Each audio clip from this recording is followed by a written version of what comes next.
Good afternoon. We are truly living through godly times.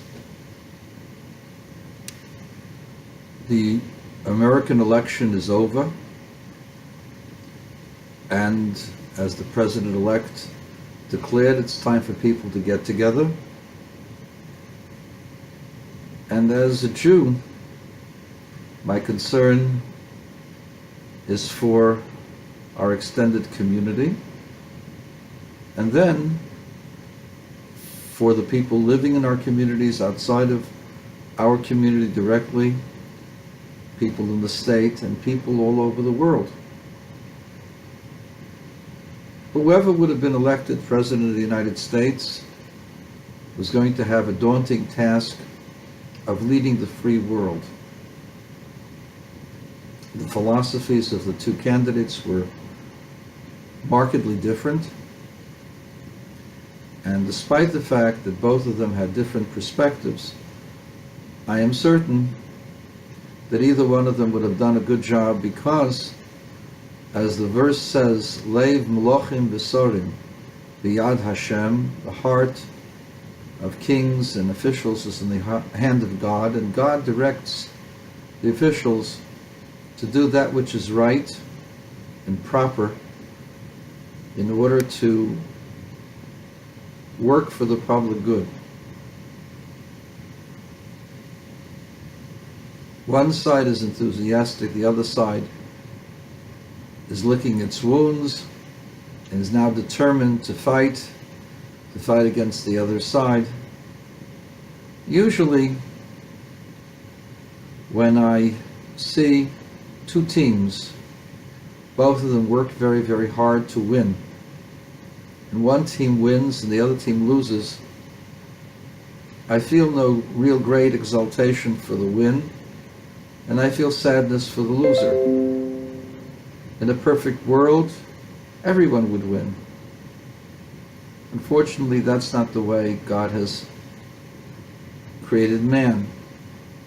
In truth, both candidates won. Both candidates presented their case, their philosophies, their dreams to the people of this country and received adherence for those ideas. And even though the majority or plurality of those adherents voted for one side, a majority of the states voted for the other side. And in our constitutional republic, the one with the most states is declared the winner. I'm not happy with the winner, but likewise I'm not saddened for the loser. The winner has yet to prove that he can govern, that he has good ideas, and we'll have to allow him the opportunity to do so, to create a process and the policies that are necessary for the greatness of this country to emerge. Not being saddened over Ms. Clinton's loss comes from the fact that I believe she violated many elements of the privilege she was given. And as a result of that, I feel that's the reason why she lost. She felt overly privileged. She was highly qualified, probably would have done a good job. But when a person feels that it's something that they deserve and takes liberties for that, spent several years currying favors from leaders all over the world who anticipated that she would become the president. And this she did for her own personal glory, possibly her own good financially. Neither case doesn't speak well about someone who thought that he or she deserved to be the president. It was only a formality. And for this reason, I'm not saddened. I'm not saddened because it would be a mistake to allow people to assume that the mantle of leadership is something that they deserve. Of course, in the old theory of the divine rights of kings, people assumed that they deserved the position because they were born of the great kings. But in truth, the fact that you were born to the king does not give you rights. It is only fulfilling the divine will, the will of God, for justice and unity and brotherhood and concern for the weak. Only when a person fulfills the mission that God has placed upon his or her shoulders, only then can the person feel that they were deserving of the title.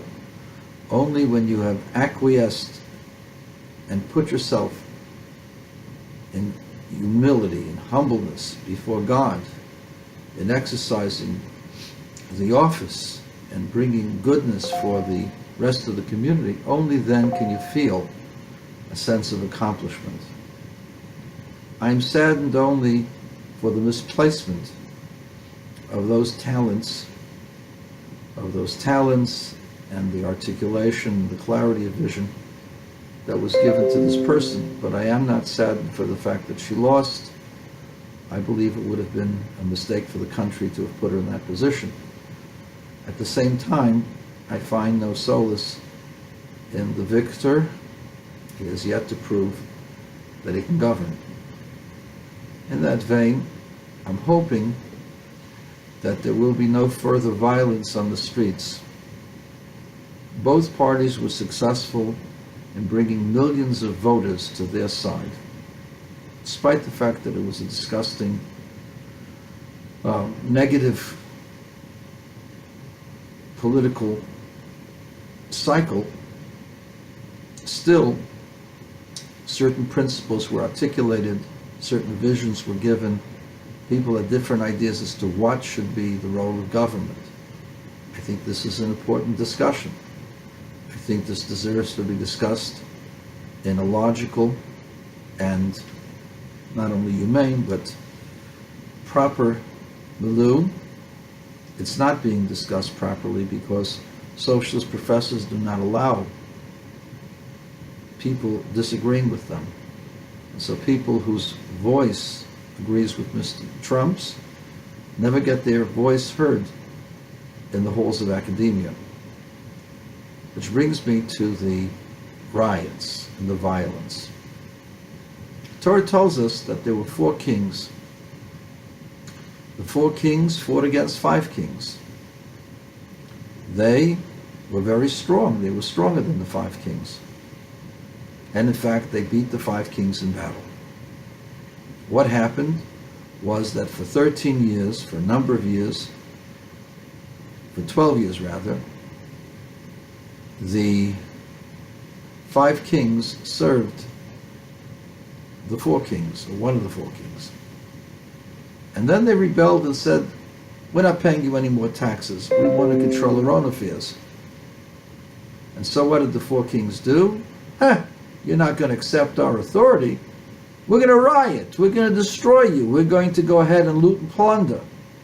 And loot and plunder they did. They defeated the cowering cowards of the kings of Sodom and Gomorrah and their cohorts and took away. They looted all the stores, even Lot's big store, Lot's supermarket, with all of its displays and all of its riches. They went ahead and they stole all of that, together with all the women and the children that they wished to have captive as slaves. What has got to do with the rioting all over the country? The answer is very simple. The riot is expected to be the recipients of the benefits of Ms. Clinton's election. Well, the rest of the country disagreed, so they were going to take it because they deserved it. We're going to go ahead and riot and loot the stores because we deserve to be looters. Only a sick mind could think this way.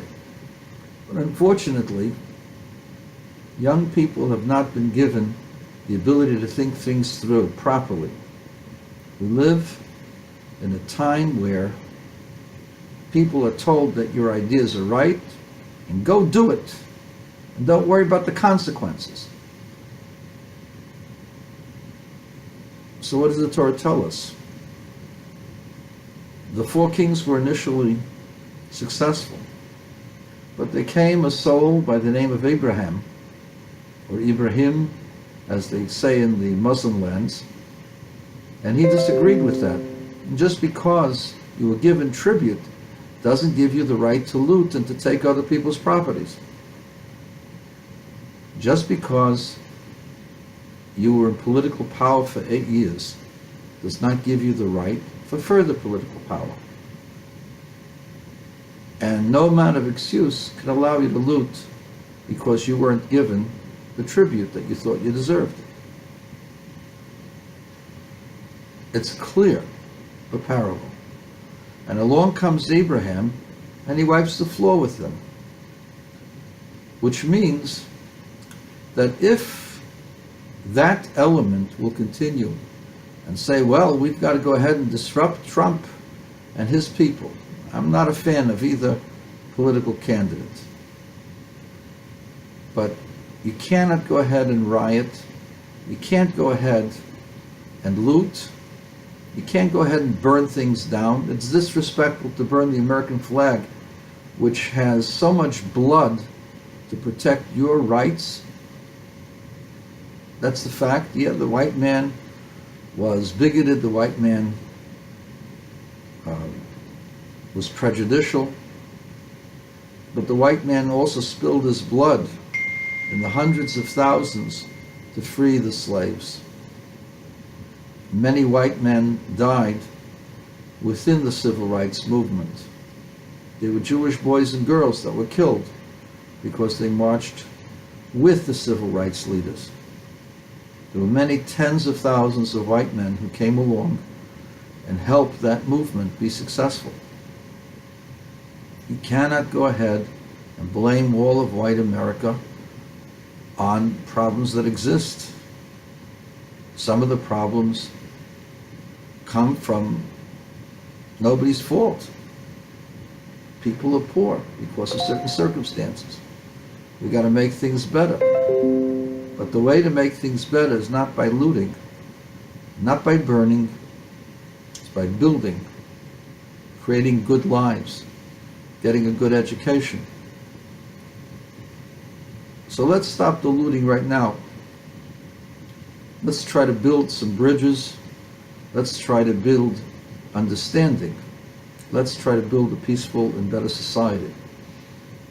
And then America will be great, because America will do what America does best, and that is work together for the benefit of all.